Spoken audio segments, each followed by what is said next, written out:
of Facebook posts about you. No, just all of my friends' mums' Facebook posts about them, and I'm like, well, that's a hilarious photo when you were younger. Are we on? Yes, definitely. Okay. All right. Do you have a middle name though? I do not. You don't? No, I am just Nicole Boland. Really? Yeah, plain and simple. I don't need more to me than that. Okay. Yes. Okay. Let's get the ball rolling. The next count on 5, 4, 3, 2. Here we go. Hi, I'm MG. Action. Are we gonna get the? I forgot what that thing's actually called. But anyway, I digress. We'll figure that out. Oh, fuck you! Now that's gonna bother me because I know what it's called too, but I can't remember. Yeah. Anyway. Snapboard. No. Now I'm gonna think of a step. Okay. Isn't it a crocodile? That'd be so cute. You can make it look like one. Well, yeah, people do make it look like a crocodile. But okay, we're digressing here. This is the intro, people. Hi, I'm MG. Hi, I'm Liam, and today we are very, very honored to have a great person on the show, Nicole Boland. Boland. Sorry, Yeah. I'm putting on an Afrikaans accent. Boland. Nicole Boland. She's going to tell us a little bit about herself, and welcome. Thank you for joining us. Oh, pleasure to be here. Yeah, do you just want me to tell you Yeah, just a give little us about myself? Quick little rundown. Age, Sure. what you're doing at the moment. Okay, so my name is Nicole Boland, and I am currently 22 years old. I have recently graduated my bachelor's degree in hospitality operations management. Graduated summa cum laude in that. Oh, wow. Thank you. Congratulations. Then I have been a first senior events manager for about 4 years at the moment. I worked at a bar in Cliff Street called Unclaimed for a couple of months, and am currently the event host for the Underground Whiskey Club at the Premium Liquor Company. So that's been an incredible experience. Been doing that for a couple months now too, and recently, in the last 2 months, have started a new job in what I like to think of as digital hospitality, as a client success manager for an American company that is basically helping people build YouTube channels. Okay. Yeah. That's pretty cool. Thank you. That's a lot for a 22-year-old. I know. Yeah, it's been a journey and a half, but you know what? We've got through it. We've survived. You're thriving. I wouldn't say you're surviving. No. Sleep doesn't exist much. But you know what? My whole job and my whole life surrounds around people and helping better people's lives and helping, human connection in a world that's basically just completely digital. So You're kind of bridging that gap between humanity and computers and AI and the digital universe, right? yeah, I mean, you got to be able to somehow find a way to incorporate the human aspect into the digital world at the moment, which is becoming increasingly more difficult because more people are just using AI and digital platforms to actually connect with each other rather than going out and just connecting with each other, which kind of is a catch-22 and but counterproductive to the. I don't know. But there's like dating. I wouldn't say dating apps. There are dating events that have popped up in the last couple of years where they've kind of gone, well, let's take the app aspect out and let's go back to old school. Let's fill a room with single people and let them engage. Yeah, because you can't measure something that's unmeasurable like love and attraction with distinguishable metrics like information and preferences, dude. You were there. We were there. We saw other people got matched up, and how unhappy they were. Okay, that one event, I honestly would say failed. It failed horribly. What was the event? They used AI to matchmake. So basically, everyone signed up and answered this AI questionnaire, and AI matched them based on their answers, and everybody, when they got matched up, eventually was like, you could just feel the difference in the air, and not one single person was like stoked. Really? Yes, and I think like I said, I think the problem was you can't measure something like love and attraction with like definitive fucking answers. That's not. It's a feeling. It's not like a calculation. No, I blame the one metric they didn't put into account. Image. They didn't take a person's photo and also incorporate that, because that would have made a huge difference. What? Oh, okay. I promise you.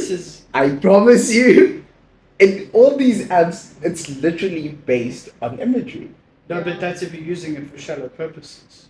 Right. And this is the interesting argument. I promise you. Sorry, we are digressing into like the most weirdest topic, but I promise you,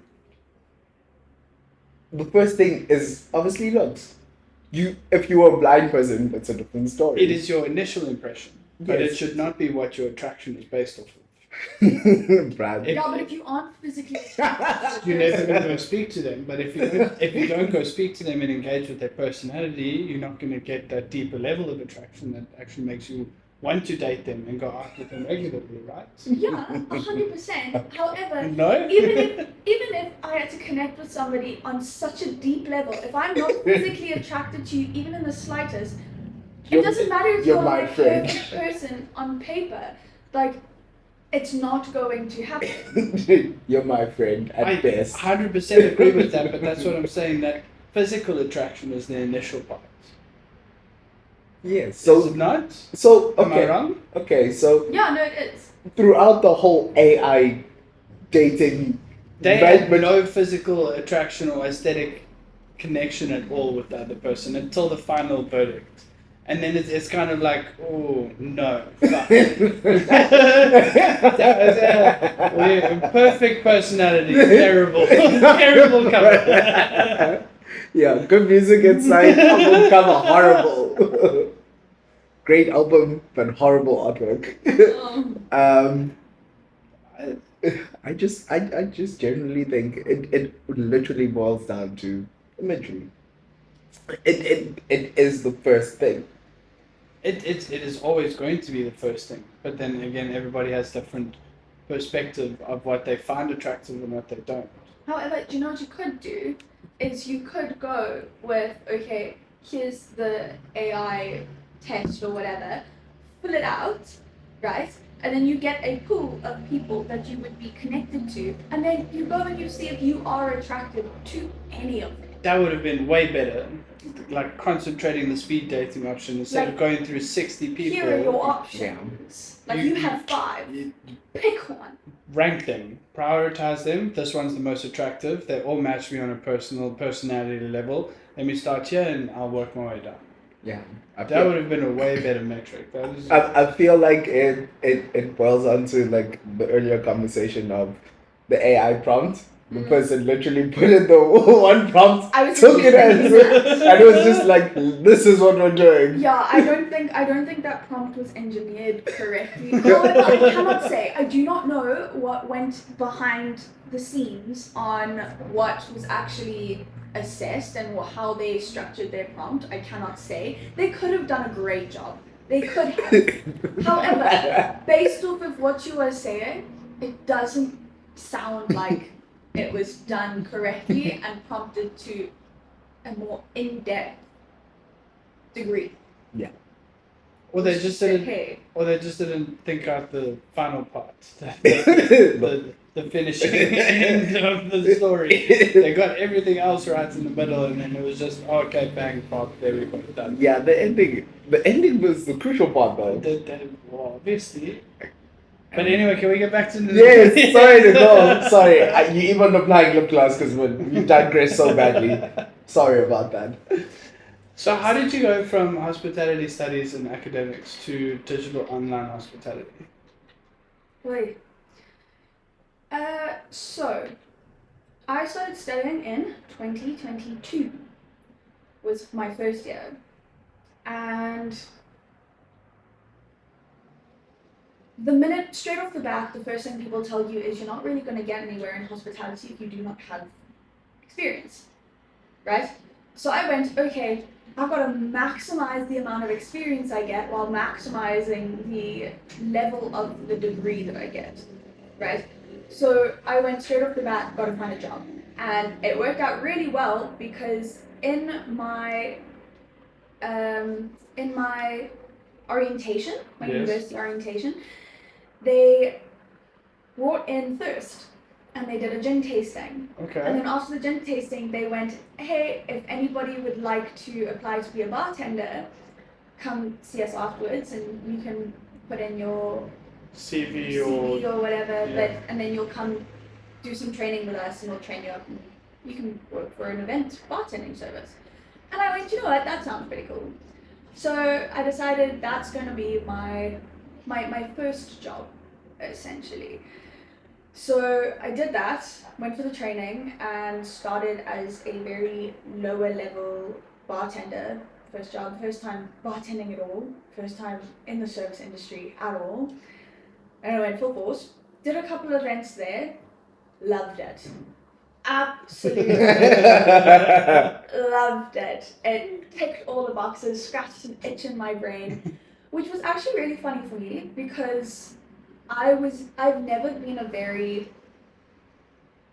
social person, which is contradictory to my personality right now. But that's only because when I was a lot younger, I was a very anxious person. So I've always been very, very anxious, I was always the weird kid. Kind of withdrawn to yourself. Yeah. Yes. I was always the weird kid. And a lot of anxiety issues, but you know, everybody deals with their share of anxiety issues. I think we all do. It's just day and age, but I won't digress into that. That's a whole nother topic on its own. And eventually one day I went, you know what? Screw this. I'm gonna see if I can become the most social person possible. And it took a lot of getting myself out of my comfort zone to push that. And then eventually I got to a level where I was like, okay, I'm kind of comfortable with social interaction now and I'm quite enjoying it. And it flipped my purpose in my brain from, okay, because I wanted to be a radiologist. Okay. When I was younger. Maybe a slight horrible digression of radiologist to hospitality, you know. Why horrible? The one is helping, like I could have stayed with that and helped, you know, cancer patients. And people with broken bones. Yeah. Now then I went into, okay, let's make people drunk.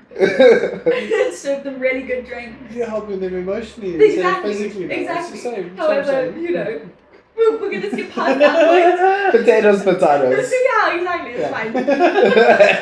Sorry, guys. Yeah, and then it flipped my purpose from, okay, I just want to find something that I'm good at, and I want to help people in the world physically, to I want to help people emotionally, and I want to connect with people, and I deeply believe that the purpose of life, wow, I'm going really philosophical here, I'm so sorry. But I genuinely believe that the purpose of life is human connection, because humans are social creatures, right? Yeah.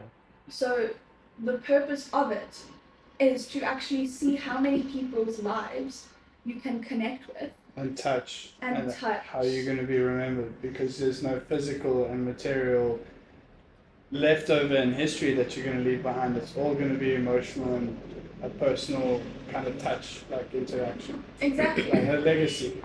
That's what you want. You want a Exactly. legacy, not an asset register that's going to be absorbed and taken over by a bank or some other person. When you die. Got you. Yeah, because we don't want that. We don't want to be one of those. But yeah, I think because also it's like I heard a really cool quote the other day. It's such a basic one though, but it was like, you live as long as the last person who remembers you. Yes, I know. I've heard that one. And I feel like if you can live by that, you will continue to just learn as much about other people as possible and feed each other's souls. Right? Because that's the purpose. And I feel like that's like the whole basis of the hospitality industry.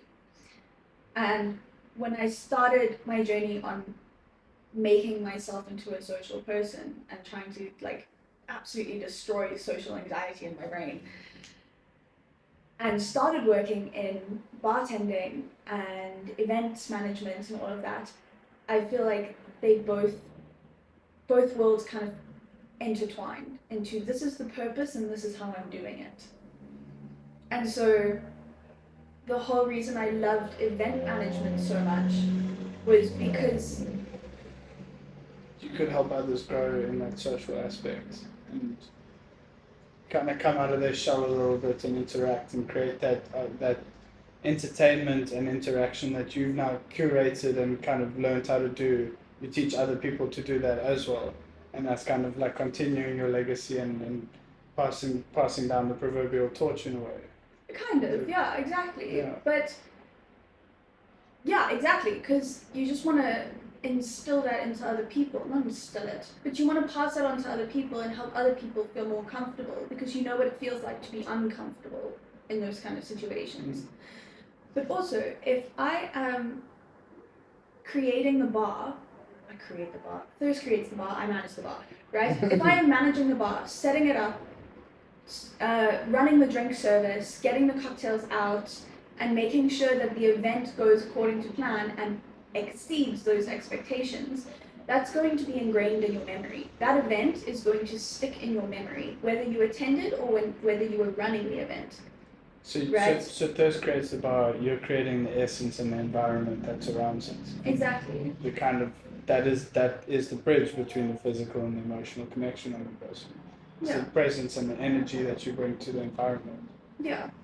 Because that's what creates the whole experience. Because yes, you could plonk a bar in the middle of wherever, you could have drinks, great, but the bartenders, the bar support, and the bar manager are the people that actually bring the vibes, right? If that's bad energy on a bad day, it's going to be a bad event. It doesn't matter how good the bar is or how good the cocktails are. That is true. Because you can also, if it's bad vibes, the cocktails taste off. Yeah, everything just something feels not right. Exactly. And you can never really put your finger on it, but you can like, something doesn't feel right here. So that is true. I think I've even seen chefs that say this, where the first interaction with your restaurant and your establishment is the energy and the environment that the customer interacts with. Because as soon as they walk in those doors, they're not getting a drink straight away, they're not getting food straight away. It's not about the drink and food, it's about the ambience and the culture and how they feel in that space. That is the most important part, and that is what brings people back. I think it's because also of bad vibes. People are like, I want to get a drink, but you're like, that boss stuff is like, engaging with them is like, it just, I don't enjoy it. It feels like I'm pulling chicken's teeth. Yeah. Yes. And so it's like people become more reluctant and the whole experience is ruined. You as like the person like coordinating like the bar or the event becomes like a little frustrating because now it's like you can see that guest interaction is very bad and people are kind of, you'll see like guests will pull away from the bar, they won't crowd around the bar, which generally is what you want because everyone wants to socialize around the bar. So I guess managing those expectations of staff has to be happy, because if happy staff means people are also going to be happy, and they'll want to approach your staff because they'll see how approachable they are. It's an emotional magnet. Yeah. Yes. So, I see it. I'm sure we've worked at places where it's like you just know. I think Nicole's story is quite relatable for me individually, because I also used to be a very, very shy and self-wood kind of kid when I was in high school. And when I started in the bar, I noticed that the more I would engage with people, the more money I would make for myself. So I was like, oh fuck, okay, so I actually have to be sociable. Yeah, I can't just double rating Coke, please. Okay, there we go, done. Give me the money. Sure. You have to create some sort of interaction with them. Yep. And that brought me out of my shell a lot. Did you also find that having that barrier of the bar kind of a little safety net, and it helped you get out of that social anxiety kind of space? That's actually a really interesting point, because that is the reason I purely believe I could not be a waitress, right? I stand by that, and I stand on that so firmly, because I believe I was a good bartender. Yes, I think I would have sucked at being a waitress. The whole reason I chose bar over actually being a waitress in an establishment was because people had to come to me if they wanted something. You were in the point of social control, yes. But they had to come to me. As a waitress, you have to go to people. That's terrifying to me. Props to every single waitress, waiter, anything out there. I couldn't do it. I think I did it for a little bit while I worked at Unclaimed, right? Obviously, we were all like switching roles, we were all helping each other out. So like we'd all go on the floor for a little bit, be behind the bar a little bit. We were like a full team that did everything, right? But I think I actually crashed out every time I had to be on the floor, because I was like, I have to now go and interrupt people's conversations, and I have to go up to people to engage in the social interaction. No, it is not something I was ever good at. People come to me if I'm behind a bar. You have to come to me and be like, hi, can I have a, you know? Whereas if you're a waitress, you have to go, hi, how's everything doing? I can totally get that. I think, like, as you like growing up, also very like shy, timid kid. Like your teenage years when everyone goes in and becomes like waiters, I was just like, I can't see myself being a waiter. I really can't. So I went the opposite route. I was like, I'm gonna hand out flyers. So I literally got a job during the holidays handing out flyers. So I did like go to robots, then the rejection of people. No, I was like, cool. Rejection. You get used to it. Yeah, you like at first. Oh, like my first day was like I was anxious because it's like obviously I need to like meet a certain quota for the day. So I'm like cool, and there's like the rejections, and it's like you become. I was like, oh, like at one point I was like, yo, I should just stop. I shouldn't have done this. And my friend was like, nah, man, come, let's push on. Let's just get this done. We're getting paid for it. So I was like, yeah, no, let's do it. And even though the rejections, the no, the whatever, you did it. And I did it with a smile. And like obviously you'd see like other people, like your friends' parents, and they'd be like, give me 10. And you know, take like 10 just to help you out. So like they would see that, and then obviously like the smile, and then they're like, some people would be like, just because you're smiling, I'll take one. And I'd be like, makes thank up you. for the 10 cup notes. Yeah. Before So like I realized that I was like, okay, cool. Like you can eat shit, but like do it with a smile and carry on. Eventually you are gonna get yes, and they are gonna be people who like, let me help you out, give me like a whole bunch. I'll get rid of them for you. And I was like, oh, thank you. Like, sales and insurance. Dude. I did telemarketing once for a month. Oh My God, I respect anybody in that field so much, bro. So much. It is horrible. You literally, you feel like the smallest piece of shit on earth. You phone them, hi, my name is beep, beep, beep, beep, beep. Cool. 30 seconds later, hi, my name is Liam. I'm phoning from beep, beep, beep, beep, beep. We just sat there, I'm like, what the fuck is the point to this? Why? I generally think, yeah, for me, that was like the constant rejection, but like just smile. And then became chef because I was like, I'm not gonna do front of house because I'm just like, no. I'm like, I always look back at that experience of like, I did that for like two summers. And I learned a lot about like, okay, cool, just smile, just try different approaches and you'll get more. So cool. And pick your spots at different times to optimize. Yeah. So I was like, cool. And I was like, I never want to, because I also saw like my friends and I'd hear stories of like them being like waiters and they're like, yo, no, it's horrible. So I'm just like, cool, I'm not doing this. No matter what, a waiter's like the last thing. I'd rather be a dishwasher. Catch me in the back. Yeah. Not outside. No. So I was like, when I got into the profession, I was like, I'd rather be in the back, become a chef. It's a lot easier. Previous place where I worked, oddly got like I saw the like how the front of house worked, and I was like, okay, let me see if I can do like the minimal. Tried engaging people were like very like, oh, you're so approachable, whatever. And I was like, yeah, but then there's also people who are like assholes. Yeah. And I'm like, okay, cool, so polite, whatever, eating shit. And I was just like, at the end of the day, just don't escalate shit, no matter what, even if they treat you like shit. Take it on the chin, smile, and walk Cool, away. whatever. One incident, like, was dealing with a very entitled customer. And they're like, yeah, can I speak to your manager? And I was like, wait, I'll go get them now. I took 2 steps, turned around. I was like, hi, I'm the manager. What seems to be the problem? And they looked at me and they just realized they were treating me like shit. And now they... All of a sudden you're a different title and it's a It's a completely completely- different approach. Yeah, they were like shocked. So I was just like... Yo, that moment had to feel so good though. It was like, I was smiling.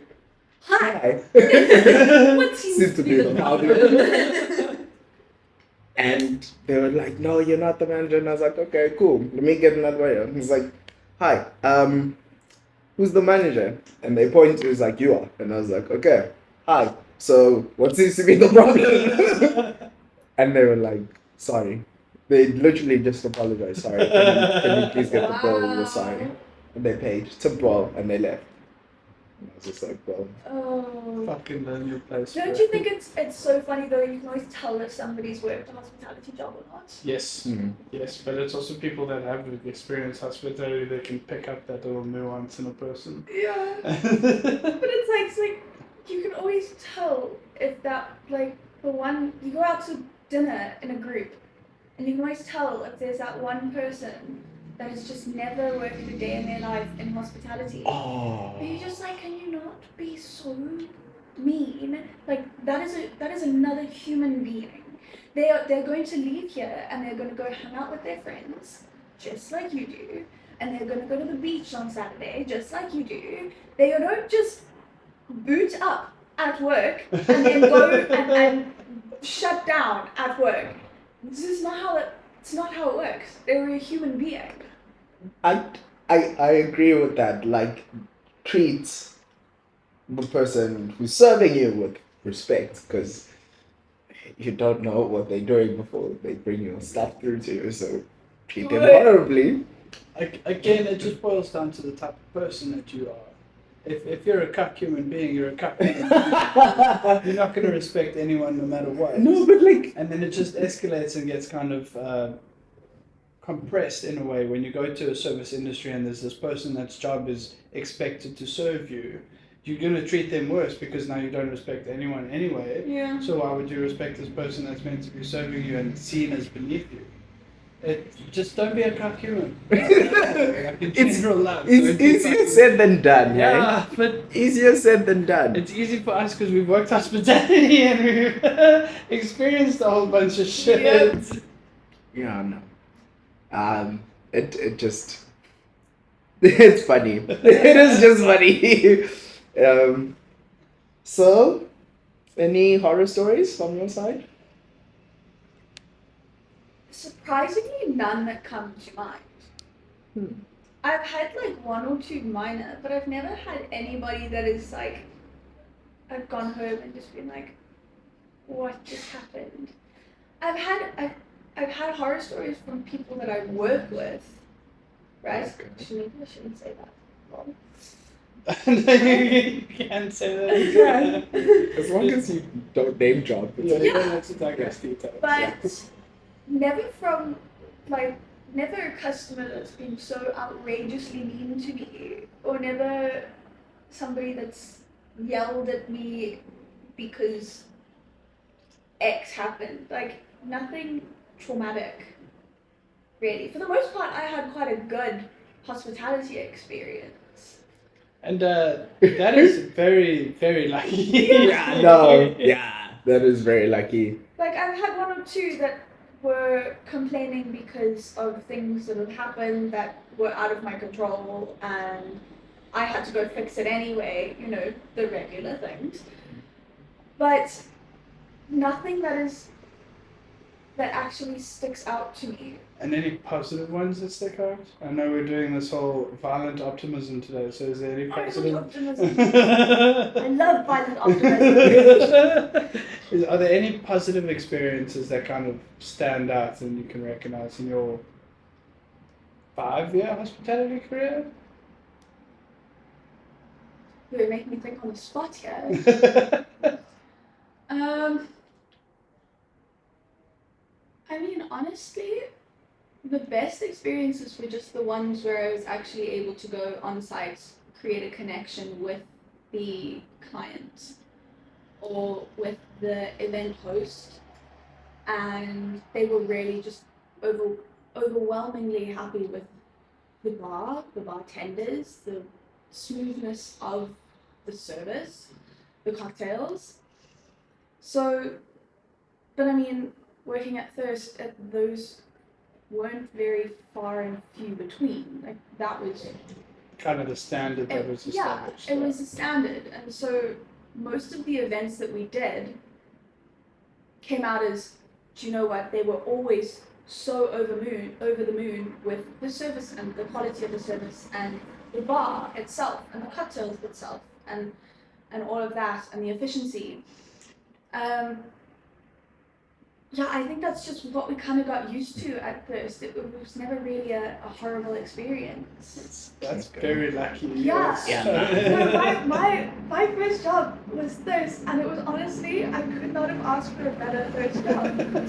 It was so nice. Everybody was always so welcoming, and it was such a family environment.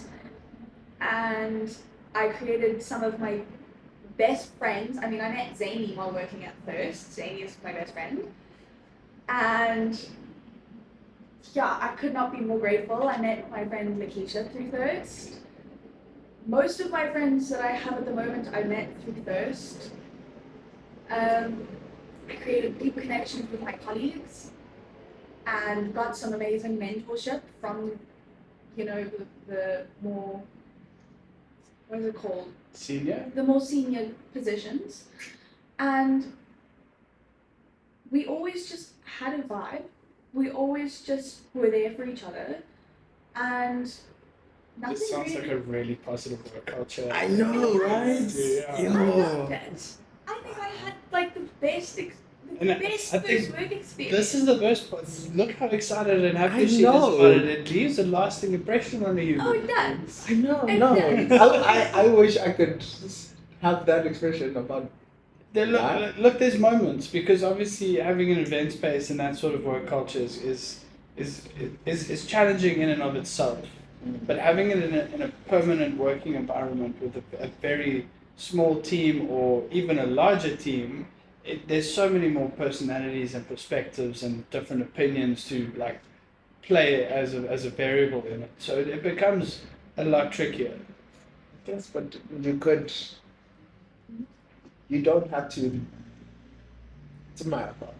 It's small pacings. Again, just don't be a calculator, dude. Hey, bruh, do you know? Easier said than done, and you know it. I do know. You know it. I've been actively trying to not be a human since I was 9 years old. So I the don't- more you practice, the more better it gets, right? I don't know. I went through a phase of I was just like, you know what? I'm just gonna be a human. If you're cut to me, I'm gonna be cut to you. I'm not gonna be the better person. I am gonna. Hey, don't get me wrong. There's nothing wrong with a bit of pettiness every now and then, But but they don't go. that doesn't make you a cuck human. Being a cuck human is being petty all the time. They don't call me Tom Petty and the Heartbreakers. Hey. Great band for anyone that doesn't know them at all. Great band. Yeah, that's favorite quote is that from Tom Petty. I am really. But beyond that, it's just be good, I guess. But people do test you, I guess. As any social interaction does, sometimes it just pushes your comfort. Very much like the bar and the floor that Nicole was saying earlier. It's a completely different area of social interaction when you're not behind a bar, dude. Yeah. Like, it is challenging. I remember the first time I had to work the floor, I was like, how do people do this? I think the first time I worked the floor, I actually went into the scullery and just cried. Dead ass, and I was comforted, and I was like, people were there for me, and nobody yelled at me, and they let me go take a break, and they let me breathe, and they were very supportive, and obviously like nobody like forced me to go and do it. Like I was like you need me to go do it, like okay, I'll go do it. I can try this. I can try and be good, but I did it, and after I think 2 hours, I just went into the scullery and just bawled my eyes out for a little bit.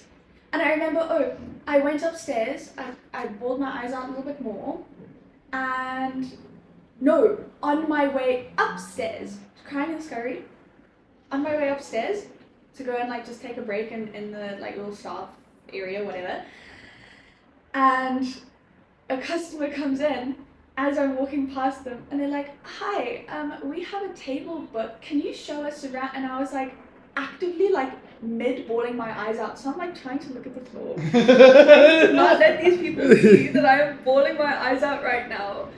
Because like I wasn't unhappy there, I was just having a really stressful, bad first experience. It was the social anxiety coming back, and you were uncomfortable. And then I was like, oh my gosh, and luckily somebody came and saved me and took them away, and they were like, Nicole, go, and I was like, thank God. Like, I never want to do that again. But props to people, like I know some people who are just absolute machines on the floor. I mean, Zany being one of them. She can run an entire floor like it's nobody's business at all. Honest opinion, I don't think Zany has a socially anxious atom in her body at all. Yeah, she is a social butterfly. No. Yeah. No, she's incredible. Very cool human. Yeah, but it's just not for me. It was not built for it. I think if you did it a bit more like the bar, you build up some sort of tolerance and comfort level to it. But no, I'd still not want to do it. It's just behind the bar. Love it. Safety, control. Yeah, the little barrier. Very nice. Like, don't get me wrong, I had to push through. We did a little waiter service. Yeah. It wasn't really waitressing though, but it was kind of waitressing. And I did get a little more comfortable, and it became a lot easier. However, it just wasn't something I enjoyed. It was just not for me, and that's okay. You know, we all play to our strengths and that kind of thing. But I'll stay behind the bar. That's okay. Oh, like it's I get that whole thing because I think at my first floor shift, all I wanted to do was don't drop a drink, don't break any glasses. That was the only thing I wanted, and I got through it without breaking a single glass or dropping a drink, and I was like. The worst ones like stem away. Oh, stem drinks. You just see a little bubble. Well, in your you're like, eyes, oh, and it no. stops completely. And now you have like a tray of like 5 espresso martinis, and I don't have the most steadiest hand, and I'm just like, oh, this is gonna end badly. This is gonna end badly. And That's I'm walking there, horrible. and there's people moving around you, and you're like, please. And you're like, you're doing. Pray to the hospitality gods for a second. Oh no, I'm praying the whole way. And then it's also now it's like, okay, also balancing and then taking the step and putting it Trying down. to balance as you lose weight. Yeah. It's like. So yeah, that for me is just like I'm good. I'll clear tables gladly. I will gladly clear tables. Good. And I'll sing people? Cool. Don't ask Don't me make to me interact. No, don't make me take out drinks. Oh my word. I am so bad at that. And I was like, it's one thing I know. And I told people, I was like, I can work the floor. I just can't take drinks on. I don't have a steady hand. That's just who I am. And also, like, me as a chef, I'm like, guys, I can't do things meticulously slow and show you. So for me, it's like, I have to like envision what I'm about to do. So it's like measure twice, cut once. Yep. Because I have to do whatever I'm doing extremely fast and with like precision. Because that's when my hand is like more steadier. So it's like, be like, okay, I need to make a cut here. Okay.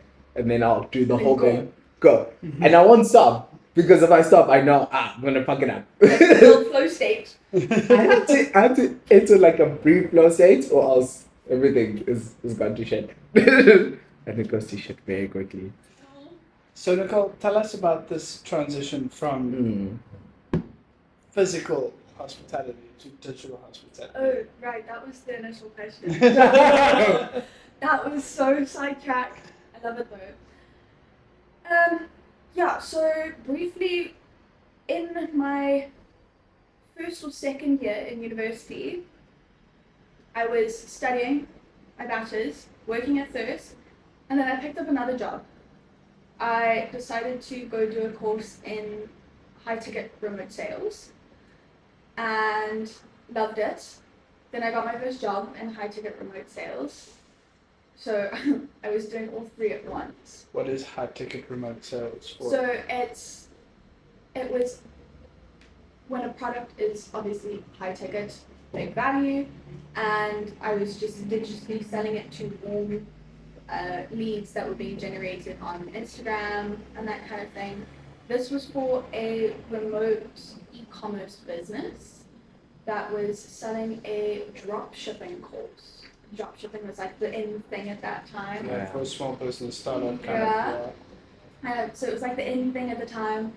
And so worked there for quite a few months and decided that that's also where a lot of the rejection therapy came in. A lot of it wasn't cold calling or anything, it was like warm inbound lead calling, whatever you want to call it. And it was just, I just didn't enjoy the whole sales aspect of it. I enjoyed the sales psychology aspect of it, like how you can manipulate people's perception and how they answer certain Control a questions. conversation and lead Yeah. it in a way that to where you want it to go. Yeah. Like that was super interesting to learn, and it was super cool to like actually implement for a while. But after that, it was like. Then I went and I just went back to Thirst and stayed with that for a while. And then recently, I was presented with an opportunity to start with client success management, right? And the reason being is because I had such a strong hospitality background. Because client success is all about making clients happy with the service or the Product that you are. offering, right? So that's when your client interface and the front-facing aspect really comes into play, is when you have to talk people off the ledge of, being really heated and being really upset or whatever, and bring them down. And just talk to them like they're a human, talk to them and try and solve the problem, connect with them. Conflict resolution. Exactly. And yeah, so that's been a really interesting shift, because obviously hospitality is all physical, in-person interaction, right? As we have known it for the last how many years. But now it's switching to online hospitality, where everything is Zoom calls and emails. And I've noticed it is significantly harder in a different way to be able to connect with people over a digital screen and conflict resolve. Yeah. I guess is the word. Conflict. Yeah, resolve. Over a digital screen rather than actually in person being able to talk it out, right? And it becomes a lot easier over a Zoom call or whatever, but because you actually have that emotional aspect and face-to-face interaction. Like, Also, and they can pick up on yeah, your the tone, micro- they can pick up on your afflictions and Yeah. the nuances and what you're saying, body language. That makes a huge difference. Also tone. It's hard to pick up the tone if you've never actually interacted with the person, because it could be they're just asking straight, but like how you read it was like, wait, why would you? Then it's like conflict, but it's like you're not even escalating anything. You're just very neutral. Yeah. So I guess like conflict resolution over email is a lot more difficult, because it's also you gotta the nuances of the words and how is this person gonna interpret the tone of this email. But this is why I always had a problem with corporate language in an email too, because it just kind of kills all of the emotional connection between a person, right? I hope this email finds you well. Good day. Do you really? Like, no, you don't. You don't give a fuck about me. Don't lie, dude. We're starting this conversation off the wrong fucking way here. But it's like, even when you do that, it's like in Zoom calls, like, oh, how are you? I'm good. Don't really care how you are, but it's the polite thing to do. And a formality. Yeah, it's a formality. It's like you go through like, I remember sitting through like a few Zoom calls, and it's like 5-10 minutes of just random like rambling, pretty much. I'm just like, oh, what's that? Oh, this has been. Have you seen this? Oh no. Cool. Oh, what's been up lately? No, that. Okay, cool. And then it's like, well, I've got other things I want to do. I want to kind of get to the point of this meeting, because the more this drags on, which I know it will, it's gonna eat into time for other things. So I know the nuances of doing that actually kind of lightens the mood and the tone, and everyone is more open to engaging. It's kind of like easing into it rather than just going fucking full straight into the conversation. Hey, we have a problem here. We need to fucking sort this out, my bro. You know, that kind of puts people on the back foot. That's true. But how are you finding the tone? The tone is phenomenal. No, the tone of like the obviously Zoom being easier, and like how have you found like your own kind of tone for emails that engaging with clients? Or is it just like you're Violent optimism. Yours with violent optimism, Nicole Boland. I will literally sign off my emails Boland. as I said Boland. excitedly. You said Boland. I said Boland. You said Boland. Stop What? it. Sorry, carry on. Yeah. It's what it is. I'll be Afrikaans when you're Afrikaans. However, nobody will understand what the hell I'm saying. I'll make up a language. I can't speak Afrikaans to save my life. Also, another interesting thing. you'll go to, they sent me to Paul a couple times to do events. Oh. What's your name? Oh, Nicole, they'll see, because they get sent like my profile, Yeah. and it's Nicole Boland, but it's Boland to them. Yeah. So they'll get there, I'll get on site, and immediately they're off the bat speaking Afrikaans to me, and I'm standing there like this. Dull eyes straight, like what the fuck is I'm like- going You just no. I've gotten that before, and my first interaction is I start speaking English, so you can pick up that I don't understand Afrikaans. No, I do it because or else they've said a whole paragraph and you're like I understood like two things out of what you just said, but and then like the worst part is if you tell them I don't speak Afrikaans. Then they're like, why didn't you stop me halfway to tell me that you don't understand what I'm saying? Trying to get you have to stop them halfway through, otherwise they've written you an essay in verbal format, and you're standing there. I literally just look at them and I'm just like, Engels?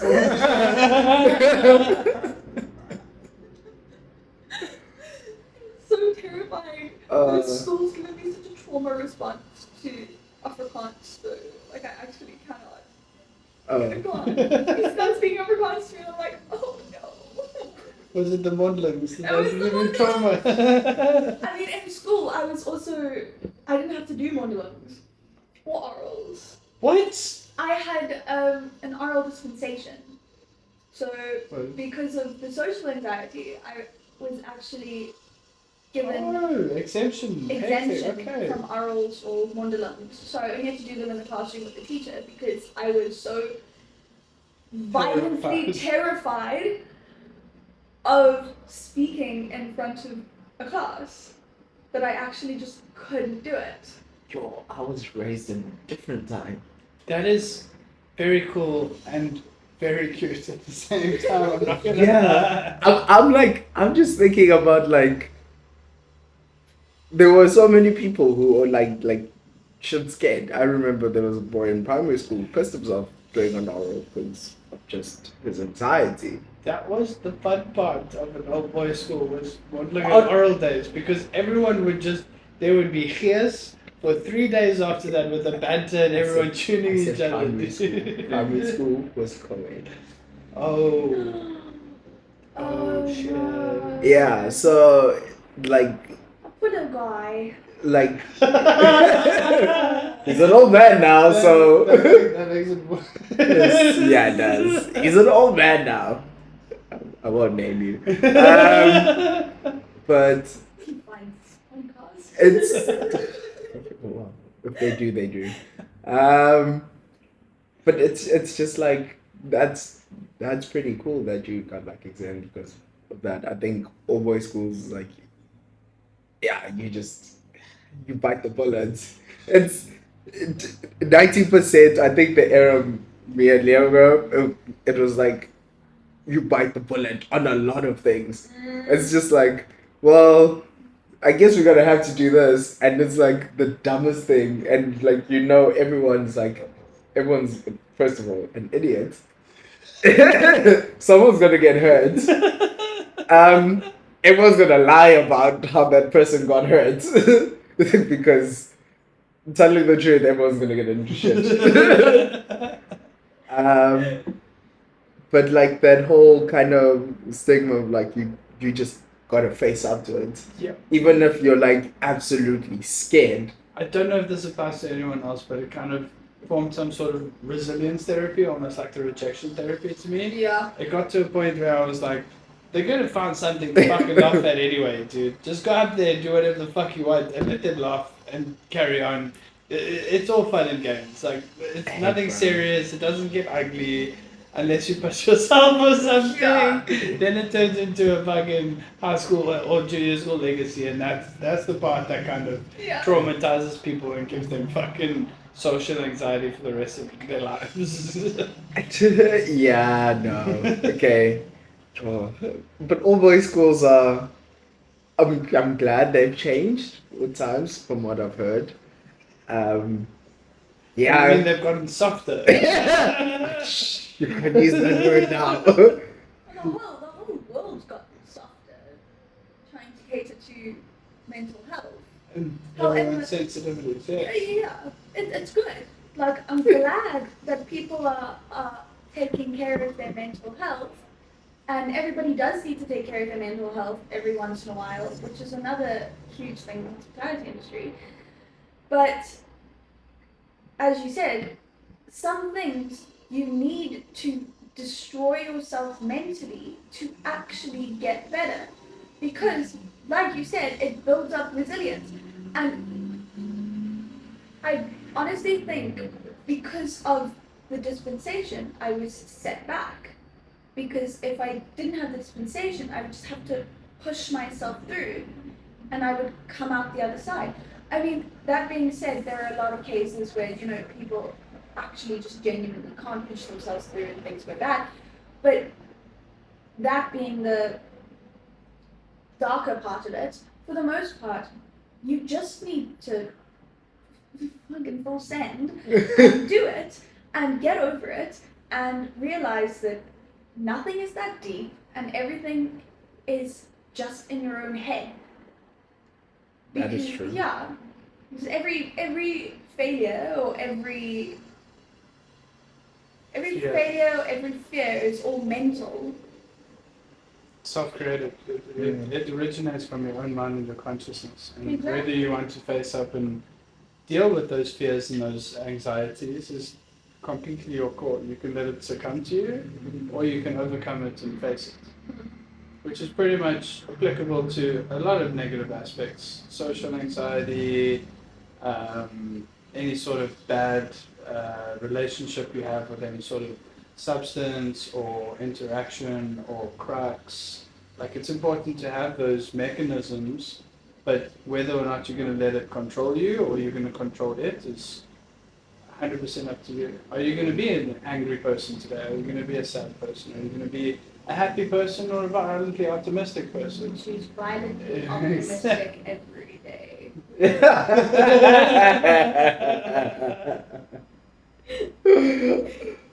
She said that so villainously. I know. It's like, I'm gonna make the world believe in this.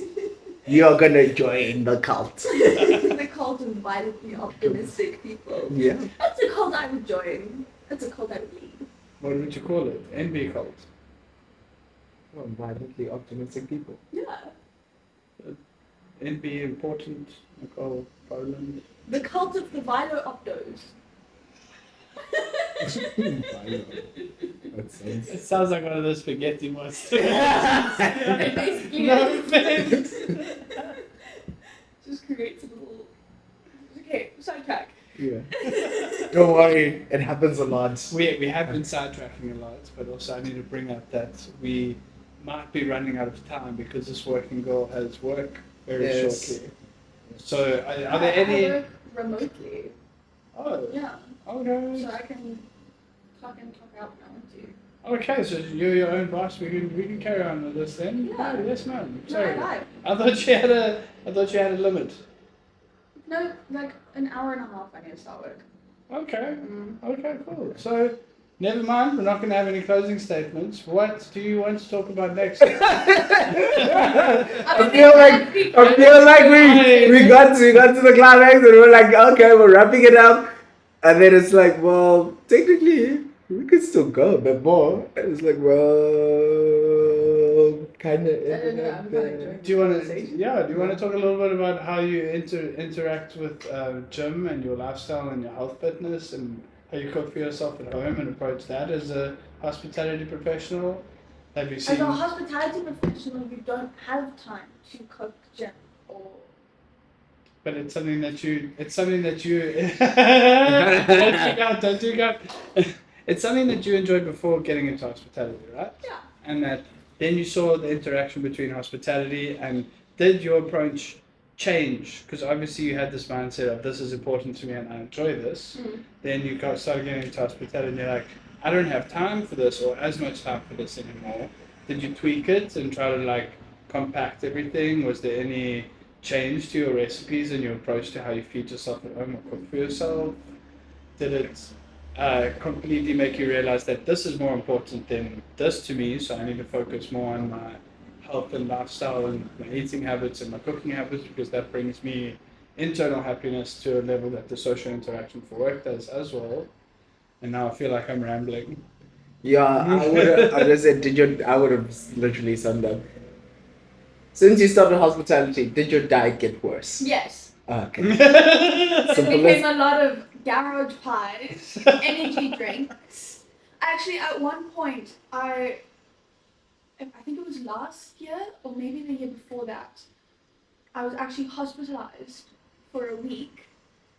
I was in the hospital for a week because it was peak summer, right? It was Feb, events were booming, right? Keep in mind, I can choose if I do not want to work a specific day or not, right? It's part-time work, Yeah. but you choose to work full-time, Yeah. right? However, I chose to work full-time, which was almost every single day. We were doing like anywhere between a 10 and a 17-hour shift. And I was not sleeping because as a woman, and the type of woman that I am, I do enjoy waking up and doing my makeup and doing my hair and getting ready, and that takes time. It takes like at least an hour every morning, right? And then to get unready takes at least another hour at night, right? So you're losing 2 hours either way, right? So to account for that, you take 2 hours out of sleep, right? So now instead of like you would have got 6 hours, now you're on 4, right? And it significantly screws with you in that aspect. But anyway, I wasn't sleeping. I wasn't eating because I could never find the time to cook food, and I didn't want to eat garage pies or whatever McDonald's and KFC every night, just every night yeah. because it's bad for my health. And then that would lead to me just not eating because I was too scared to, this is also just a really bad mindset to have, but I was too scared to eat food that was quote unquote bad for me, but I didn't have any time to actually cook any food. So I got stuck in this weird in between, and then the only thing that was on the way to work was garages, so I couldn't really stop at like a Woolworths or something. You know, it was just a little bit more complicated. And so wasn't sleeping, wasn't eating. The only thing I was consuming was energy drinks. Shout out Monster for that. Yeah, sending you to hospital. Yeah, it was a combination of all of that, and my kidneys both fucked out, like completely. Hectic. Yeah, and then hospitalized for a week. So What? be aware that if you do not consume enough water, enough food, and get enough sleep as a hospitality professional, you will hospitalize yourself. And then what that does is it takes a week for you to figure out, oh, like, I'm basically dying here. Not actually, but like, I'm shutting down. Yeah. Right? Yeah. And now I need to go to the doctor to see what's happening. Then a week in the hospital, let's say if you're lucky, I was lucky, a week in the hospital, a week after to recover, and it wasn't even a week, it was like a month after to recover. And then in that time, you're not getting paid. Yeah. So all that grinding that I did, if I had just given myself a couple of days in between to take a rest day and recuperate, I would have had a steady flow. Instead, I cost myself a month and a half because I did not give myself time to rest and recuperate. Eventually, your body will catch up to you, and I learned that the hard way. I think a lot of us learn it the hard way when you just reach that point of just burnout. You think now, okay, cool, I've got this, just a little bit more, just a little push extra, then I'll take time. And you keep moving the goalposts. So your body goes, you know what, the goalposts haven't moved enough, I'm done. And that's when people like start crashing out because there's horror stories like pre-COVID hospitality, like coming from my dining. It's like you heard stories of like where people like that this person has burnt out, where someone would walked into their workplace. And we just faint. No, shows that your mental health is also like signs of like you burnt out. They took all all the prepped food and threw it in bins, and they left. They wrote a resignation, left, and they left. That's That's such a fuck you. that's the person had burnt out to the state of like Yeah, you're not No yeah. return. But you hear those stories, like people absolutely, like people go insane. Yeah. Like people crash out and they go insane and they do insane things. And then it's just so sad because if you would have just given yourself a little bit of leeway, one day you sacrifice your income for mental stability. it's like those crazy ones where like leaders like But this is also, I feel like burnout's kind of a sneaky little bitch that way, bro. Because you can have that on the forefront of your brain, but it'll just slowly creep up on you, and then one day, wah, it's got you. yeah no And then you're fucked. There's no point of return from there. Unless you take that month off or 3 weeks off break, you know? I don't even think there's return from that, it to be it honest. because I almost reached a point. Also, like just cooking for me, it's like I periodically like to take breaks, like every couple of years, and do something else, because it gets to a point where I'm just like, no, my mental state is just The creativity's These diluted, you feel like you've done everything, there's no more inspiration coming from anywhere, it's... food tastes the same. I hate the actual act of doing it. Everyone's like, oh, but you're so good. I'm like, nah, shit. I don't feel like it anymore, Anymore. and that's the most important part. And so to take a year doing something else, whether it's always oddly enough in the realm of still working with food, but I'm just not cooking it. I'm either learning Consulting or like trying to teach or learning. Spend like exploring the Antarctic. What fucking you can eat penguins and seals there. Going to the Caribbean and experiencing Caribbean culture and food, or Japan. I know you speak about your trip to Japan quite often, and that was a big it's creative spur for you.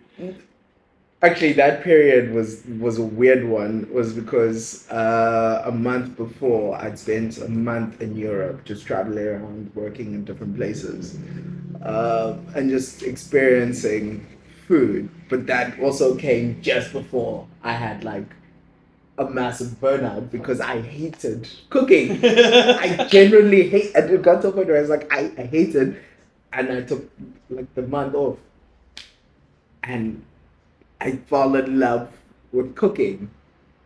Doing that, like just Taking the time off and enjoying the culture and a different aspect to it. Yeah, and I came back, and even like my boss was like your cooking's just come back with intensity, and I was just like, yeah, just fell in love with it again. Found your oomph.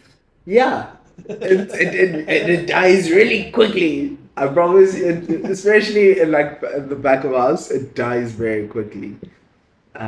Especially if you have crazy, bosses. But I feel like that's also another aspect that nobody really understands. Back of house in the kitchen or like a service bar is so, because you don't have that social interaction, there's no sort of reward or emotional reward for it. There's no thank yous, there's no interaction, you don't get to see people's smiles. It just turns into I have to do this, I have to make this, and then that's my entire job. It's like a dungeon. Yeah. Literally. It's a production job. Literally, you're just on the fucking line, and that's all you do. You make sure the line's running and everything's going. That's it. I think that's why the move to more open kitchens have become a thing. But then it's also now it prevents like people from being unhinged. Because I've been kitchens and I've seen some unhinged things. I've also experienced some unhinged things that have just been like having to dodge a tuna, a piece of tuna. And people say Gordon Ramsay's melodramatic, bro. It's not. No. That's a light variation of what I've seen in some kitchens. I've seen that. Too. I've seen someone get slapped with a piece of quail. That was a piece of quail. A tiny bird. Someone got slapped across. It was honestly, even as I say it right now, it's just comical. It's wild. Having seen it, I couldn't believe it. But that's what I was like, what? Yeah. So, It's hilarious. but I also find like the not so open kitchens, like people, because you also work in such like a close environment with the same people over and over. You develop bad habits, social habits. You become unhinged. Where you change the social setting, people, you're like, okay, you gotta restrain yourself. And you have a little bit of a controlled self-control mechanism. Like, I can talk to a person normally. I've seen a chef throw a knife at a waiter. An actual like one in the market. This is pre-COVID hospitality. I promise you, pre-COVID was wild. There was no repercussion. No. Manager didn't come talk to them. No. The rest of the kitchen was like, go have a smoke break. They went for a double cut smoke break, came back, and everyone forgot about it. You never spoke about it. It was like Fight Club. You don't talk about it, you don't see it, you just experience it and move on with your life. That's it. Hilarious. It's like somebody throwing a jigger at you. Pretty much, if the jigger has sharp edges. No, it's like like the knife you use to cut your garnish. It's like someone picking that up and throwing it at you. You just grab a display bottle. It's not garnished yet. So take it out. Stop. What's wrong with this? Oh, yeah, no. I've literally heard stories as well of bartenders taking a fork and a waiter trying to take a fucking drink from the bars without a garnish on and just fucking stab him. I was like, what? I would never do that. I've shouted at waiters before for doing it, but never fucking physically harmed a person. Oh, That's crazy, dude. Yeah, no, hot spoon. Hot spoon? Hot spoon is, I think, the worst thing. So chef will heat a hot spoon on a flat top. He'll wrap the end, no, and he'll hand it to a waiter, the hot side. Waiter will grab it, burn themselves. And that will be repercussions of you did something, and this is your punishment. Like it, Yeah.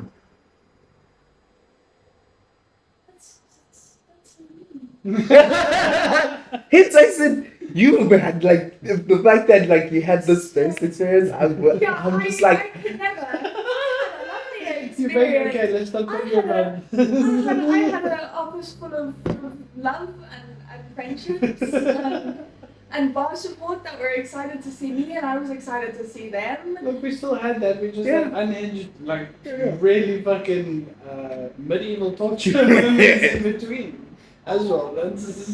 Yeah. But I guess going to All Boys High School kind of prepared. I honestly. You still had a bit of corporal punishment, eh? Like not so, but so. Well, off the record, I can't say. No, we're not mentioning names. We're not mentioning schools. It's all safe, bro. But it's very easy to find out what school I went to. Hide it from your Facebook. I told you, get off of Facebook. On the internet. On LinkedIn. Yeah. You connected to LinkedIn. Well, I'm not part of the Old Boy Society. Okay. Not fair. Yeah. Maybe not. I'll take back my question then. So no, but it kind of also just being all boys boarding school. You see a lot of unhinged things, and you experience a lot of unhinged things that you just go, I guess this is the norm. and you move on. You just start accepting. You just start it's like when you start telling it to like other people, they're like, what? But you're like, no, this is just normal. And to them, they're like, no, it's not. You're like, well, do you go to a normal? It's like, no. So, how do you know? But yeah, kind of, that's, I guess you get so desensitized by like the trauma that you're just like, well. Oh well. Yeah, it literally is like, oh well. Oh well. And any plans for the future? Where does this long distance digital hospitality go to? In the grand picture, sorry, that's what I meant by long distance. Where do you see Nicole being in 5 to 10 years time? There's a whole lot of different directions that I could see my life going in. It kind of depends on which one I decide I would be happiest with. Yeah, right now we're just working on getting as good at my job as possible. Also, like, I got into the whole digital space because of burnout at my work. And it was, don't get me wrong, best experience ever. However, you can still burn out. And bounce back And from it, I crashed out at work. Not at work, but I crashed out in the last 3 months. I crashed and burned. Mentally, I went somewhere so dark, and I was like, this is just not okay anymore. And I just took it as my sign as I need to either do something else or get out right now, otherwise I'm gonna be stuck here. Yeah. And so I'm just taking a little step back, and that's why I chose to transition into the digital hospitality or the digital client success space. It's because it just gives me a little bit more calm at the moment. However, I really do miss like the daily in-person social interaction. Like, I went from working every day with my best friend in a bar to every day alone behind a laptop. office, yeah. And I love it, but I do miss it. And it's a hard thing to do, but at some points you just realize that, you know, you need a little bit of a step back because of the burnout. But for the future, I honestly have no idea. And I'm okay with that. You're kind of just giving yourself options, because it sounds like you're creating this well of opportunity, and you can go down a different channel depending on how you navigate this well that you're starting to create. Yeah. I mean, it kind of just depends on the opportunities that I go after, and opportunities that present themselves for me to go after, and the opportunities that I find and decide to go after. I mean, who knows where we're going to be in 10 years, but right now I think it's just developing a routine for the rest of your life. And I mean, I think your 20s are the most important part of your life. It's where you build long-lasting friendships. It's where you build the foundation of who you are as a person. Yep. And I feel like I was just not doing myself justice with how burnt out mentally I was getting. I couldn't do the long hours anymore. It was how hyper-focused you were on work. Yeah. So you're starting to see different aspects of your life and the importance thereof, and not just the hyper-focus on work and kind of dedicating yourself to the working aspect of it. I would say the physical hospitality aspect. Yeah, I think I'm now a little too hyper focused on. I think I have become too hyper focused on where my life is going in the future. Also, hustle culture, grind culture on Instagram and that kind of thing. It's so toxic, but I do love it. I love opening my phone and David Goggins pops up and tells me to get back to fucking work, and I'm like, okay, close Instagram. But I think I've become slightly a little too obsessed with where I'm going to be in my future and in the next 10 years. And I couldn't tell you where I'm going. I can tell you several different paths of where I would like to go. Don't know which one it is. But it can become a little bit of a toxic thing to be constantly planning your next step in your future. However, it is very necessary to do. You can pre-plan for it, but you also need to be flexible at the same time, because I've always been a firm believer that what's meant for you will find you, and how you approach that journey. If you enjoy the wave, something's going to pop up, and you've got to be able to recognize that opportunity is coming, and this is where I'm meant to be going, and this is how I'm going to follow it. In my personal opinion, so I think you're doing great, sweetie. Just keep going. No condescending. You're doing great, sweetie. You're doing great, sweetie. Pull up the little phone. You're doing great, yeah. From my objective opinion, anyway, the way you talk about yourself, the way you talk about your goals, and the way I see you work and operate, and obviously we did competitions together last year. I see you, and I think you're doing great work. That's all. Yeah. Sure. World class. Really was a roller coaster. Yeah. I guess that's all I have to say. You want to touch some more about that and how you grow as a person from the competition? And no, okay. Oh, the competition did astronomical things for my career. I mean, it opened the doors for the Underground Lucy Club. And that's one of the best job opportunities I've ever been presented with. I feel like it also got a lot of people in the industry to realize your talents and your skill sets and who you are as a person. It's an interesting thing because I still struggle with seeing that I was good enough to get to where I got.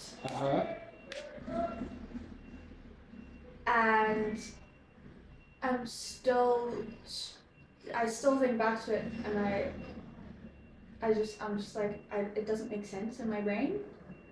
And I still struggle to kind of rationalize it.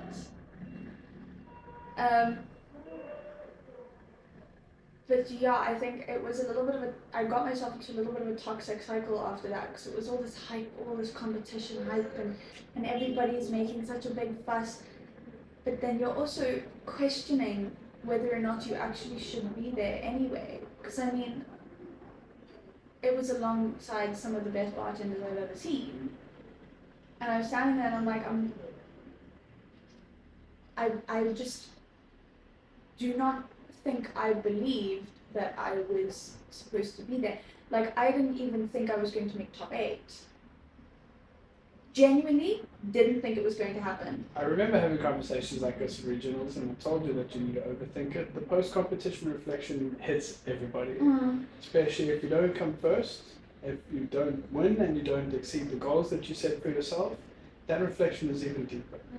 So for you to have that after exceeding your goals is 1, good introspective on your part, 2, just going to build you up for the next one. Wow. I don't know. It was honestly one of the best experiences of my life. I made so many friends. I made so many friends with so many incredible people. I mean, that trip to Joburg, I met some of the most amazing people, and I will forever hold those memories so dear to me. Like, I would do another competition just for the social aspect of it, and the people that you meet, and the conversations you have, and the connection that you build. I feel like that's numero uno on any competitions. The community development behind it, that is the best part of it, honestly. It was astronomical. Oh, it was so great. And you're all there and you're all freaking out equally. And everybody's so stressed and everybody's shitting themselves. It is 100% trauma bonding, dude. 100%. I remember being absolutely delusional the entire time there. I was just like, didn't know what was happening around me. I was just like, you know, just fucking go. just do it. Just do it. Like, just act like you are supposed to be there. Act like you know exactly what you're doing, and just freeball it. Fake it till you make it, baby. And see what the 100%. hell comes from it. Yeah. And I mean, it seemed to work. But yeah, one of the best experiences. But damn, did it was. I still struggle to comprehend it a lot. But I wouldn't take it back for the world. Good. No. Sounds positive, and that's all that we can do is find optimism. I feel like Clint, you need to edit some of these violent optimism things that we posted on TikTok. This is Yeah. It's gonna be the violent, optimistic episode. Violently optimistic. Are we wrapping up? Are we wrapping up? Yes, ma'am. I don't know, I Clint. think so. Do you have anything more to say? Or? Anything particular you want to ask us or speak about, madam? Yeah. Anything. It can be the Care Bears or The Care Bears. your obsession with nails. Whatever you feel like.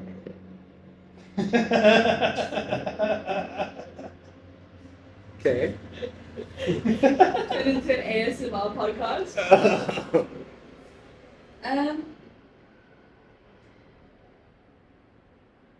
I think more of. I'd like to know kind of where you guys think the hospitality industry is going. Whether or not you think that the evolution of technology is actually going to affect, because there are many different aspects of the hospitality industry that cannot be replaced. However, they can be optimized.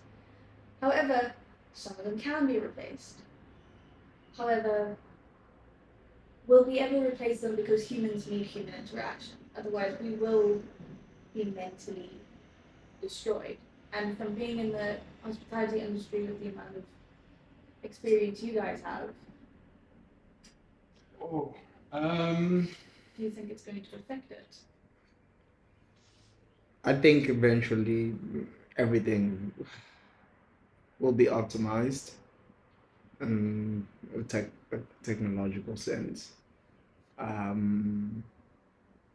Obviously over 100, not in the near like 10 or 50, because I think the whole,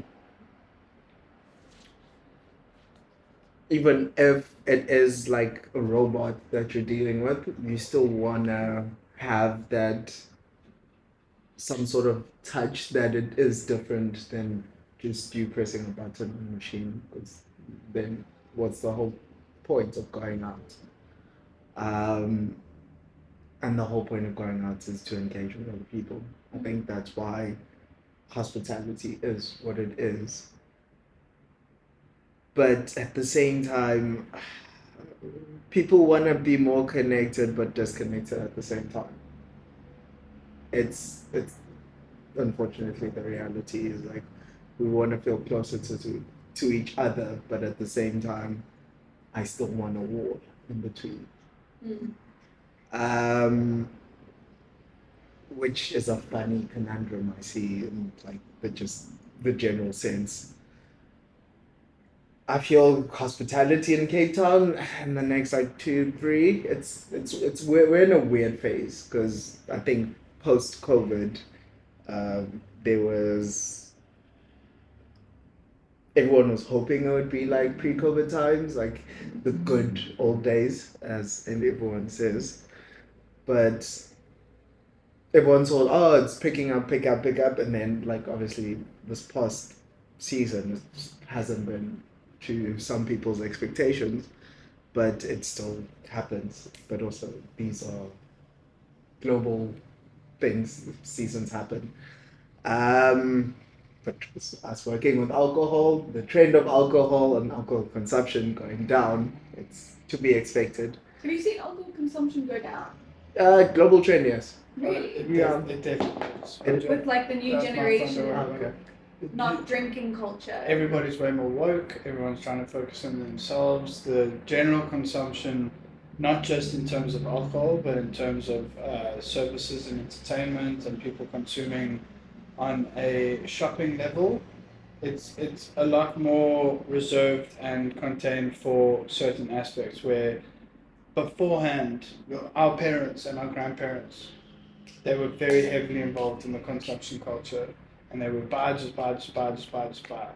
Where people these days are a little bit more conscientious of how is this going to affect my saving plan? How is this going to affect my long-term investment? How is it going to affect my current cash flow to go to the music festival with my friends, or if I wanted to go out for a social interaction and a dinner with my parents or my sister or brother, whatever it might be. I think that is one aspect in the market that's been definitely involved in.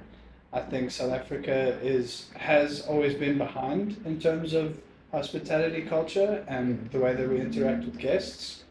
And I do see it in the next 5 to 10 years maybe getting more towards the European standard, where Europe is probably going to go more towards the Asian trend, where people will start having the options of having an automated service and machine interaction. And you can order from a machine, the robot's the first interaction, but at the end of the day, there's a person behind the curtain making the food and producing the product, and there'll probably be some sort of element of someone coming to serve you, like the person delivering the product that you've ordered from this machine. Yeah.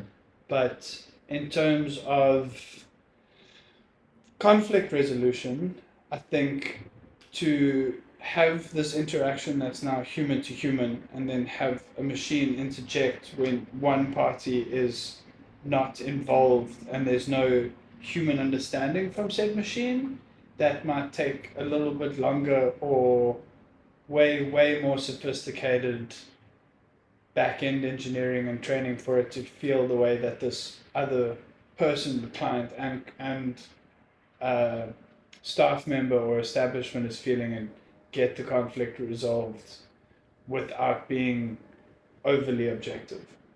Does that make sense? That's pretty much all. So decline. Yes. So general consensus decline. I think service standard increase, consumption and usage decline. Yeah. But yeah. I think just generally speaking to like other people and like how they've kind of changed their consumption patterns is more like my friends would rather host a dinner than go out to a restaurant. Yeah, that's true. It's kind of that of okay. It's also the economics of our country, like of the world, where everything is increasing in prices, but salaries aren't increasing in proportion. So everything's getting more expensive. So obviously, hospitality, restaurants, everything you have to increase to cover that you're still making it worth your while to do what you're doing. As a consumer, you're looking at, you start calculating, if we go out, we spend this amount. It's like equivalent of if we went to the shops, the grocery, and we spent time at home, cooked it, we would get more value out of it. Yes, we can add a social aspect, let's invite people over. But now, cool, let's cut down the cost, let's invite people and people contribute. Yeah. Now it's not much of a burden on everyone's pocket. Cool. One, we're in a now social environment. I'm engaging with people that I would have gotten to a restaurant, spend probably 3 times a month that I've spent now to like do the same thing. But I've also got the freedom and comfort of I'm not constrained. I don't have to follow so many social etiquettes because I'm in a public I'm in a public setting, but like it's a more intimate one. So there's a lot more freedom of how my behavior is. I don't have to be so restricted. And And I think it stems down to that where I was talking to a friend. I was like, yeah, looks like house parties are going to be the new thing again because it's getting Yeah. ridiculously expensive to go out drinking. People are just going to buy booze and go to someone's like, come over to my house, rise and house parties. Do you feel like there's a little element of globalization that comes into play as well, where everything is so accessible now? It's not just a thing of, oh, let's go out and experience something different. Why don't we bring this something different to our house and make it here? Like people having Mexican themed parties or braais instead of going out to a Mexican restaurant. Fair. There isn't that pull element anymore to go out and experience something new and meet new people. You can kind of do that behind a screen, like on an Omegle or in a chat room of some sorts or on YouTube or whatever. And I heard Amigos full of dicks. I just see some rappers and shit like that interact with people like Harry Mack. He's on that shit all the time. No, but someone told me that they were on it and they said it was like 50% of it is like dicks. That's crazy. Yeah. It reminds me of Mixon. Yeah, I will say that I do agree with that only because yeah, you go out to a restaurant, but every restaurant experience is the same, right? The same in an aspect of you go, you sit down, you order drinks, you order food, you eat food, you pay your bill, you leave. Right? That's it, you talk. But what I've noticed is a lot of people now, especially Catonians, because we get bored. Right? We get bored and a lot of it's going towards a pattern of people no longer want to go out to a restaurant because that's all that it feels like there is to do in Cape Town, which is why I think the fitness scene is so predominant, because it's like, let's go on a walk. Let's go for a walk on the Sea Point Promenade. Let's go for a run. Let's go do a gym session together. It's also a fitness thing. But if people want something to do, which is also like why the Clay Cafe did what they did so well, because they introduced food. Yeah. Right? So now it's a restaurant experience, but you get to paint your food. Paint your food. You get to paint your whatever you pick. You get to paint it. You get to do something other than just eat. Right? And so what we'll do is, like, a bunch of the girls will invite each other over to the house, and we will paint, and we'll have snacks. Like, I go over to my friend Kat's house all the time up the road here, and she'll invite me over just to paint and have a cup of coffee, or we'll go over and we'll build puzzles together. Like, I love 3D puzzles. 3D puzzles? 3D puzzles. Okay, hectic. I didn't even know this was a thing. okay. The best thing ever. But, so we'll go over and one person will build a puzzle, another one will build a 3D puzzle, another one will paint, or we'll all have a little crafts evening while we have dinner served or something, because we have something to do other than to just consume food, right? It's got boring, because in Cape Town there's just so many restaurants that it's like, there's always a new place to go to. Yeah. Right? However, all you're doing is just going to a new place to go and eat a meal. You try a new place out and then you never go back to the new place again because the next new place is opening in a month and you're going to go try them the next month. Yeah, so people want something to do, which is a lot easier to curate when you're at somebody's house. Right? You can play board games while having a fry, snacking. But also there's less social judgment because you're in a smaller setting and you're at a friend or a close relative's house where you feel comfortable and safe. You can't really do that in public because other people are going to look at you weird and be like, why did they just take a beer out of their shoe? What the fuck is going on here? 2 out of the shoe. Yeah. 2 out of the shoe. That's horrible. But just a silly example, but you know what I mean? Why is that person wearing a silly outfit and homemade Super Mario outfit to the evening out when it's a theme night, but doing that to your friend's house, it becomes fun, it becomes interactive, and it becomes a part of the. Aren't we hosting like a Pokemon tournament? We are. See, like that's sick. Like, Oh, not as the podcast where we work. Yeah. No. but like it's something to do. Yeah. Other than just go out and consume. People wanna build something, make something, do a craft. It's awkward. You sit there and you wait for your food, and all you're doing is. Hi. You're talking if you have good company, and you're comfortable. If you're not, and it's like a blind date or someone you don't really want to socially interact with, it becomes awkward real quick. Yeah. I don't know, like there's always gonna be those awkward silences, even if you're with like a best friend. Yeah. There's always gonna be like an awkward pause in the conversation or something. Not necessarily awkward, but there's always gonna be like little pauses in the conversation. But if you're doing something, you know, you don't need to focus so hard on what you're about to talk about, what to say next, or keeping the conversation going. You can just, you know, be doing something together in each other's company. Yeah. And enjoying the time spent with the other person, 100%. So it makes sense that the world is going in that direction because everybody's just tired of going out and consuming something. This is what I said about the younger generation doing their work, and they don't want to consume things. They don't want to buy Yeah. main market, heavy corporation. Nobody's going to care about your fucking Gucci brands or your Prada shoes or your fucking. Nobody's going to give a fuck about that in 10, 15 years, in my opinion. It was a fad, it was a thing, it was pushed very heavily from big corp and some really, really powerful people at the top of the fucking food chain in the world. It's a psychology of consumption.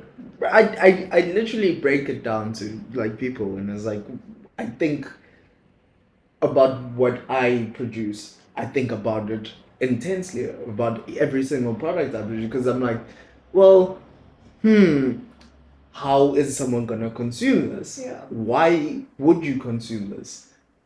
I go through a variety of questions to kind of see, okay, I've got reasoning for everything, so this essentially should be good.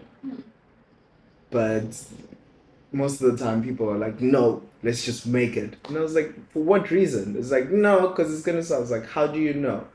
Well, they do it. Okay, they do it. They're known for that. Is it working for them? It works for them, but for us to mimic something that works for someone, Not going to resonate the same way. Yep. People are going to literally be like, oh, they do it, so you guys just copied them. You just mimicking Okay. this as a fucking photocopy. Which Cape Town is. How many smash burger places opened up last year? Oh, we're throwing shade here again. No, I'm not. thought we were both like, I'm just saying. Smash burgers galore. It's like. yo, a smash burger is good. Oh, now I want a smash burger. I'm sure if we walk around the corner, you'll find us one place that It's not just personal smash burger places. I'm, Smash burgers do to you. I just find it that it's like we go hard on like trends, because smash burgers were was a trend in America for not even a very long, like a year, and we just climbed onto the bandwagon. This was also happening in America 5 years ago, and we're 5 years behind any other culture. So our next trend is probably going to be the one from Europe that was 5 years ago. Which is a lot of fun. Yeah, like the whole Japanese thing. The robotics. No, not the robotics. When there was a huge boom in Asian fusion. Oh, yes. Yeah. Sushi coming in. And Not just sushi. No, just Asian fusion. Asian fusion, specifically Japanese and Korean. Oh, No I names. can't name. Go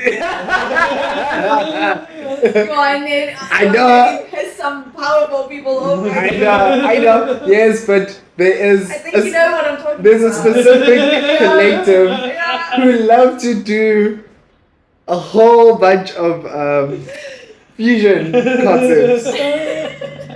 Let's not go there. Yeah. There's some powerful people. I'm not saying anything about it, but I'm just saying like It's just a fact that they are doing that. and a lot of it is the thing is when I actually like one of our colleagues said this and he was just like I find it hilarious that black chefs love cooking like cuisine that they never grew up on.